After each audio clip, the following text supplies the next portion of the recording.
2 लाख देकर आईपीएस बने बिहार के फर्जी आईएएस ऑफिसर की न्यूज तो आपने देखी होगी। उसके बाद महाराष्ट्र में फर्जी सर्टिफिकेट देकर फर्जी आईएएस ऑफिसर पूजा खेड़कर को भी आप नहीं भूले होंगे। क्या आपने कभी फर्जी न्यायालय के बारे में सुना?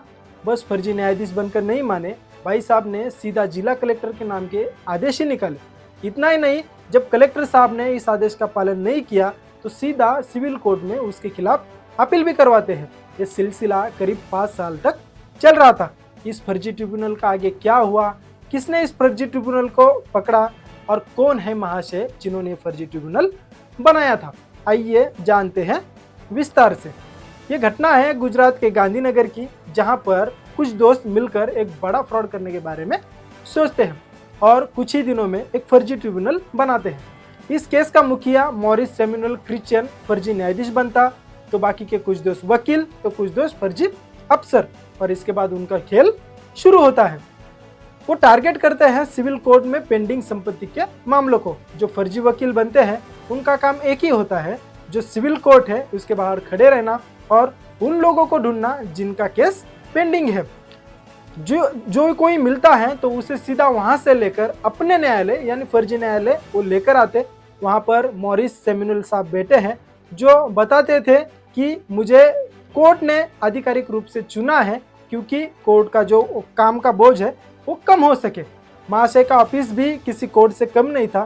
फिर क्या शुरू होता है इनका फर्जी हायरिंग करते समय इतना ख्याल रखा जाता कि क्लाइंट को कोर्ट पर शक ना हो, इसलिए वकील, अधिकारी, कुछ कानून की किताबें, इन सब का इंतजाम किया जाता था। एक दिन उसी फर्जी न्यायालय में एक मामला आता है सरकारी जमीन का। वो जमीन करीबन 100 एकड़ के आसपास थी, जिस पर एक आदमी दावा करता है कि जमीन मेरी है जो सरकार ने हड़पी है, वो जमीन मुझे वापस चाहिए। तो फर्जी जज साहब उस आदमी की बात को ठीक समझकर जिला कलेक्टर साहब को आदेश देते हैं कि वो जमीन उस आदमी के नाम पे की जाए, लेकिन कलेक्टर साहब उस आदेश का पालन नहीं करते हैं।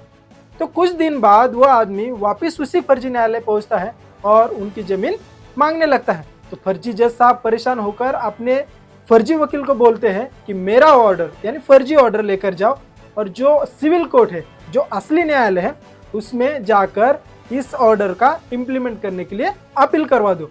और फर्जी वकील साहब उस फर्जी ऑर्डर को लेकर अपील भी करवाते हैं। तब उस कोर्ट के सब रजिस्ट्रार हार्दिक देसाई की एक बात समझ में आती है कि जो ऑर्डर है वो मुझे फर्जी लग रही है, और वो तुरंत वहाँ के क्षेत्रीय पुलिस को इस बात की सूचना देते हैं। बाद में पुलिस की जांच में पता चलता है कि बस ऑर्डर फर्जी नहीं है तो पूरा का पूरा ट्रिब्यूनल फर्जी है, पूरा का पूरा न्यायालय फर्जी है।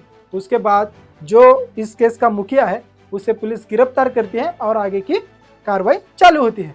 लेकिन हमें लगता है कि जिस तरह से 5 साल तक फर्जी ट्रिब्यूनल चल रहा था, उससे ऐसा लगता है कि इसमें स्थानीय पुलिस और कोर्ट के कुछ अधिकारी शामिल हो सकते हैं। आपको इस घटना के बारे में क्या लगता है, हमें आप कमेंट बॉक्स में बता सकते हैं, और आने वाले अपडेट्स के लिए आप हमारा चैनल भी सब्सक्राइब कर सकते हैं। आप देख रहे थे क्रांति न्यूज। शुक्रिया।